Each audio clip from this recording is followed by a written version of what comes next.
The worst job I ever had was at a Christian summer camp. I was a kitchen hand, but really that meant I was an untrained chef. We were severely understaffed, the hours were terrible, and the housing was a nightmare. But I was in debt, and I needed the cash. What really ruined my time there was the dark. Out in the woods on an island in British Columbia, there were no city lights, and the generator shut off at 10 p.m. sharp. Since there was only me and the main cook in the kitchen, sometimes it shut off before we were even finished in the kitchen. That's the dark I can never forget. There was no starlight to lead us to the door, and we were forced to feel around the walls to find it. The first incident happened on a Sunday night. I remember because guests and camping groups arrived on Sundays, and we'd serve cocoa. I'd been sent into the dining room to wipe down the tables. I was still in there when the Jenny shut off. The darkness swallowed the room in an instant. I wasn't done with the tables, but figured I could finish in the morning, and I started trying to find the door. The windows were black. The tables were black.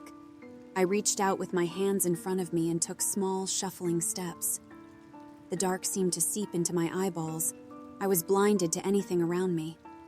I walked for about a minute. Even with my small steps, I should have reached the end of the mess hall. I kept walking. My little shuffles were the only sound, and I was starting to get nervous that my fingers hadn't yet brushed the wall. I turned 90 degrees and kept going. I'd been pretty close to the southern wall when the Jenny went out, and expected to hit it quickly. Nothing. I walked for 30 seconds with no change. Maybe I'd lost my sense of direction. Maybe I was nowhere near the wall at all. That's when the hopelessness set in. Deep, deep in my bones, there was an infectious, debilitating dread. I tried to ration with myself. The sun would rise again and I'd be able to see, but it was hard to believe. The darkness was consuming. I kept walking. I didn't even bother being careful. I'd gladly run into a wall if it meant finding one. The walking turned to jogging, turned to running. My sneakers squeaked on the waxy wooden floor. I skidded to a halt and doubled over, panting. "Hello!" I shouted, the night consuming my words. "Hello! I'm still in here!" The only response was a slight echo. I started walking again. Whatever was happening, I'd brace myself and walk out of it. I only had 8 hours between this shift and next shift, and I wouldn't spend all of them in here. "Hello?" A voice called out from somewhere nearby. The echo changed the voice. I couldn't make out who it was. I perked up, hope flooding my chest. "Hello?" I yelled. "Molly, is that you? Do you have a light?" "Hello? I'm still in here." That gave me pause. I stood dead still, listening. "Hello? Molly, is that you? Do you have a light?" I didn't even shift my weight, not letting myself shudder as the words were thrown back at me. "Who is that?" I asked, praying it was some camper out of bed playing a prank. "Who is that? Who are you? Who are you?" This time it was slower, more careful, as if struggling to pronounce the words. I didn't move. "Hey man, turn on the lights. I'm gonna punch anyone who comes too close." This time the voice didn't return, but there was a distant squeak of shoes on the floor. "Hello? Hello?" A sudden light blinded me. I staggered back, bumping into the wall and tripping. "Danny!" I heaved a sigh. Even through the echo, I knew that Kiwi accent anywhere. "Rita? I was just coming by to lock up. Are you not done in here?" I shook my head. No, I'm done." I stood, glancing around me. Rita's flashlight lit up the floor, the wall, the corkboard. Everything was as it should be. In fact, I was barely a few feet from the table I'd been cleaning. "Hey, what were you playing at, copying me like that?" "Copying you?" "Yeah, copying everything I said. You should have just come in and got me." My anger and embarrassment overcame my common sense, and I was almost yelling at my manager now, words bouncing off the walls and back at me. "It's not funny!" "Dan, I only just got here. I was down at the shack turning off the Jenny." I checked my watch. 10:03. That whole ordeal had taken 3 minutes. "But I heard someone." "This old place plays tricks on you," she assured, laying a hand on my shoulder and guiding me to the door. "It spooks me all the time. You should try to get back to your trailer." I followed the crunch of the gravel back to the old, broken-down RV I was staying in, grabbing my phone off the bed and lighting it up. The trailer had no lock, so I was always careful to check it out before going to sleep. The next morning was normal. The sun rose. I was up and at it in the kitchen at 6:30. The generator switched on at 7. We served breakfast at 8:30. Everything was as it should be, and I found myself doubting the events of the previous night, chalking it up as overwork and nerves. It wasn't until the next incident that I began to rethink. The second occurrence was a few days later. One of the counselors asked for tie-dye stuff, and with Molly, my cook's permission, I hung up my apron and crossed the little ravine to the art lodge. The art lodge was primarily used as storage, being too chocked full of mold to be used for games or crafts. It was just past noon, and sunlight slid horizontally across the lodge's floor. I didn't know where the tie-dye stuff was, so I started looking. Under counters, in packed-full closets, in the grimy bathroom that had had its water shut off years ago.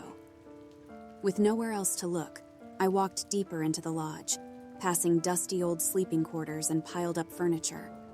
Finally, I found a door. A camper-made crayon sign read, "Textiles." I opened the door. It was a closet, really, with no light switch. I left the door open and began fumbling around in the messy plastic bins. Felt, shirts, yarn. The door creaked shut behind me. Assuming it was a draft, I reached my hand back to push it open again. I needed the light. My fingers met firm wood. I pushed. Nothing shifted. Abandoning my search, I whipped around, shoving at the door. Nothing. No light poured in from the crack beneath. It was all dark. I cursed, throwing my weight against it, though it succeeded in nothing besides bruising my shoulder. My greedy fingers felt along the wood, seeking the crack around the door. Nothing. I kept going, meeting the corner and the wall, but there was no crack where it met the door.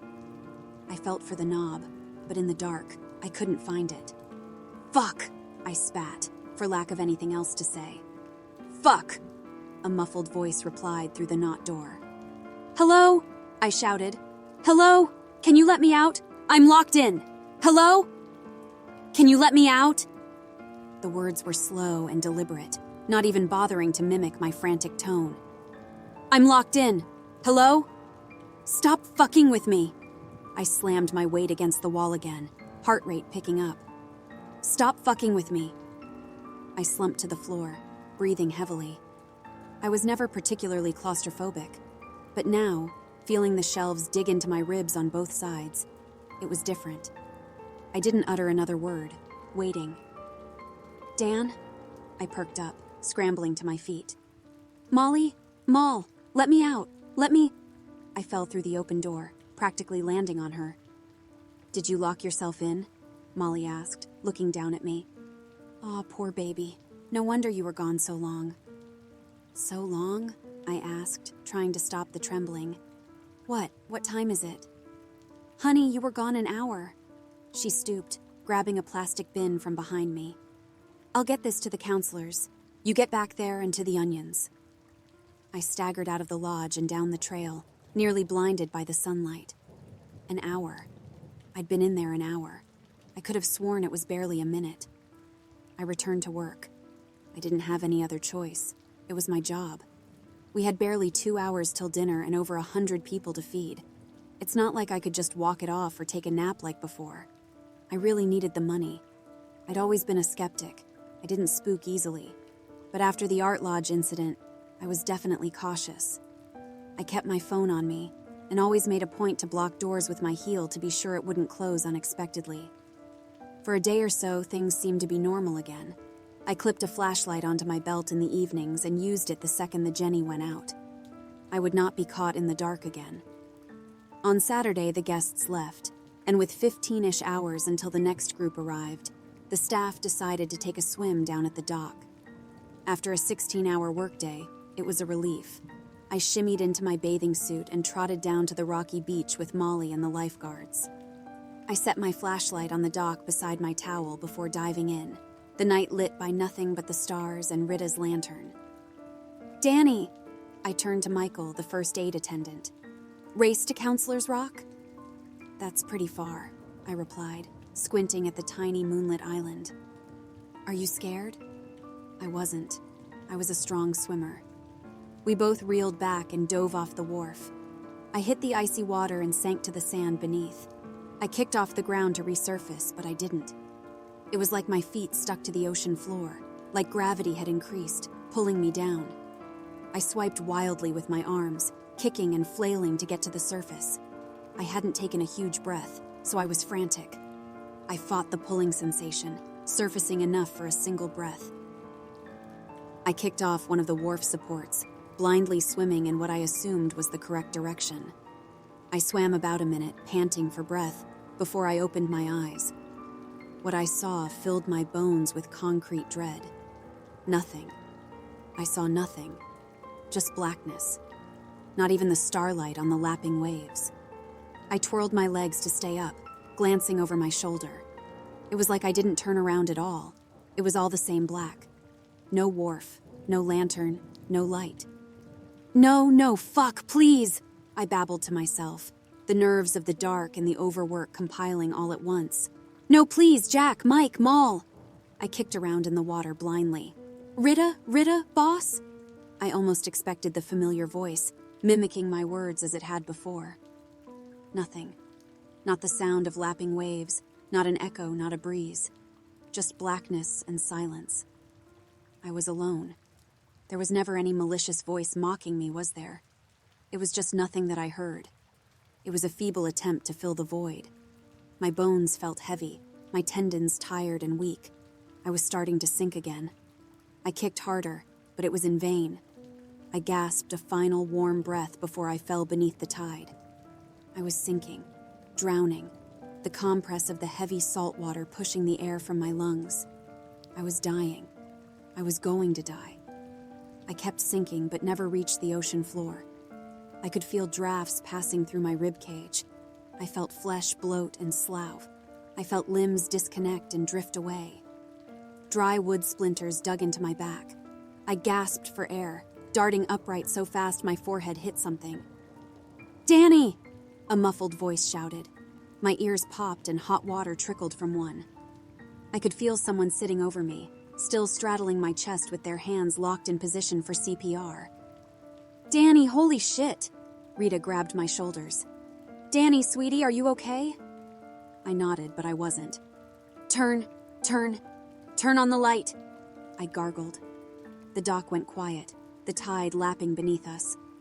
"Danny, the light is on." I reached up, checking my eyes were open. My fingertip brushed the eyeball. They were open. They were open and I couldn't see. Holy shit. I began to hyperventilate. Holy shit. My words became incoherent and mumbled. My wet lungs rattled. Someone was talking, but I couldn't hear them. Someone picked me up and tried to walk me somewhere, but my knees gave out, busting open on the wharf. Hot blood dribbled down my legs. I don't remember when my sight returned. It wasn't the next morning because I remember feeling the sun's warmth in the dark. I couldn't go back to work, chained with guilt that Molly was all by herself.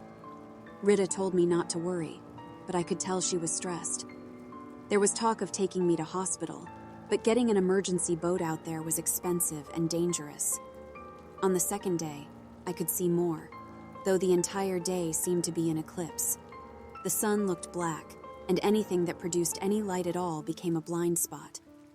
I was back to work on Tuesday, though I dodged orbs that Molly claimed weren't there, and poured water into glasses that no one else could see. I left at the end of the week, unable to finish the season. Since then, I've worked a little here and there, but money's been tight. Rita said I was always welcome there, and with bills piling up, things have been desperate. But I don't think I can go back. There's something wrong at that camp. Something old and dangerous. Something that almost claimed my life. I don't think I can risk returning, but I guess we'll see how desperate I get.